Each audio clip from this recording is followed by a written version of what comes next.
ഈ ലിജോ ജോസ് പല്ലിശ്ശേരി എന്ന സംവിധായകന്റെ കൂടെ ചെയ്തപ്പം എന്തോ കാര്യങ്ങൾ പറഞ്ഞു തന്നു. എൻ്റെ അടുത്ത് ഞാനിങ്ങനെ ആദ്യമേ പോയിട്ട് ഇങ്ങനെ പറഞ്ഞു, ലിജോ എനിക്ക് നമ്മുടെ നാട്ടിലല്ലേ ഈ പള്ളിപ്പെരുന്നാളൊക്കെ എടുക്കുന്നത്. ലിജോ ചാലക്കുടിക്കാരനാണ്. അപ്പോൾ അവിടെയുള്ളവരൊക്കെ കണ്ടു, ചേച്ചി ചേച്ചിയുടെ നാടാന്ന് വിചാരിക്കണ്ട, വേറെ എവിടെയോ ചെന്നിട്ട് ചെയ്യുന്നതായിട്ട് നോക്കിയാൽ മതി. ഞാൻ എൻ്റെ ഫ്രണ്ട്സിനെയൊക്കെ അവിടെ കണ്ടിട്ട് ഞാൻ ഒരാളെയും നോക്കുന്നുണ്ടായില്ല.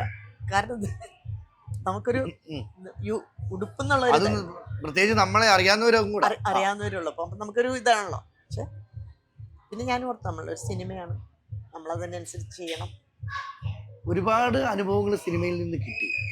എന്നെ സംബന്ധിച്ച് ഇപ്പം നമ്മളൊരു വിക്കിപീഡിയ ഇപ്പം ഉണ്ടല്ലോ, എല്ലാവർക്കും അതൊക്കെ എടുത്തു നോക്കുമ്പോൾ 370 പടങ്ങൾ 360 പടങ്ങൾ എന്നൊക്കെ പറഞ്ഞ് കാണുമ്പോൾ നമ്മൾ ഇത്രയും പടങ്ങളൊക്കെ ചെയ്തോ, നമുക്ക് ഇത്രയും പടങ്ങൾ. പിന്നെ ഓരോ പടങ്ങൾ ഇങ്ങനെ നീക്കി നോക്കുമ്പോൾ വലിയ വലിയ ഡയറക്ടേഴ്സിൻ്റെ പടങ്ങളൊക്കെയാണല്ലോ നമ്മൾ ചെയ്തത്.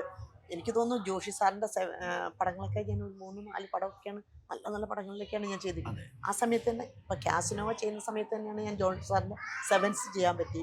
റോമിയോ ചെയ്യുന്ന സമയത്ത് തന്നെ സിബി സാറിൻ്റെ ഫ്ലാഷ് ചെയ്യാൻ പറ്റി. ഞാൻ 2 പടമൊക്കെ ഞാൻ ഒരു മാസം ഒന്നിച്ചൊക്കെ ചെയ്തിട്ടുണ്ട്.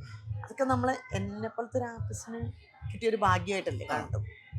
അപ്പോൾ ഒരുപാട് അനുഭവങ്ങളാണ് ഇന്ന് ചേച്ചിക്കുള്ളത്. അതുകൊണ്ട് എന്നെ ഹസ്ബൻഡ് എഞ്ചിനീയർ ആയിരുന്നു, ഇലക്ട്രിസിറ്റി ബോർഡ്. അപ്പം അദ്ദേഹത്തിന് അറിയാലോ, ഒരു ഇലക്ട്രിസിറ്റി ബോർഡിലെ എഞ്ചിനീയർ എന്ന് പറഞ്ഞാൽ ഒരു ഇതുണ്ട്. പക്ഷെ അദ്ദേഹത്തിൻ്റെ കൂടെ പോകുമ്പോൾ ഉള്ളതിനെക്കാട്ടിലും കൂടുതൽ ജനങ്ങൾ, ഞാൻ ഒരു മീശമാധവൻ എന്ന് പറഞ്ഞൊരു പടം ചെയ്ത് കഴിഞ്ഞിട്ട് ടൗണിലേക്ക് ഇറങ്ങും, ശാന്തമ്മേ ഒരു വിളി. അപ്പം നമ്മൾ വിചാരിക്കുന്നത് എത്ര വലിയൊരു ഇതാണ്. ശാന്തമ്മ എന്ന് പറഞ്ഞ കഥാപാത്രം അത്രമേൽ ആളുകൾ സ്വീകരിച്ചു. അപ്പോഴാണ് എന്നോട് അന്ന് എന്നോട് പറഞ്ഞ ഒരു കാര്യമാണ്, അതായത് ജനങ്ങൾ തിരിച്ചറിയാന്ന് പറഞ്ഞാൽ അത് വലിയൊരു ഭാഗ്യമാണ്. അത് നമുക്ക് പൈസയോ എന്ത് വേണമെങ്കിലും നമുക്ക് ഉണ്ടാക്കാൻ പറ്റും. പക്ഷെ ജനങ്ങൾ നമ്മളെ അംഗീകരിക്കുക, അവർ നമ്മളെ സ്വീകരിക്കുക എന്ന് പറഞ്ഞാൽ ആ ഒരു ഭാഗ്യം എല്ലാവർക്കും കിട്ടത്തില്ല. അത് ഈ ഒരു കലയിൽ, ഈ ഒരു ഇതിൽ വന്നത് കൊണ്ട് തീർച്ചയായിട്ടും ഈ ജനങ്ങളുടെ അംഗീകാരം, ജനങ്ങളുടെ സ്വീകരണം തീർച്ചയായും ഒരിക്കലും പൈസ കൊടുത്ത് കിട്ടുന്നൊന്നല്ല. അവരുടെ ആ ഇതുള്ളത് കൊണ്ടാണ് ഇപ്പൊ ഇവിടെ തന്നെ എനിക്ക് ഇരിക്കാൻ പറ്റുന്നത്. അവർ തന്ന ആ ഒരു സ്വീകരണവും അവർ തന്ന ഒരു സ്നേഹവും കൊണ്ടാണ് എനിക്ക് ഇവിടെ ഇരിക്കാൻ പറ്റുന്നത്.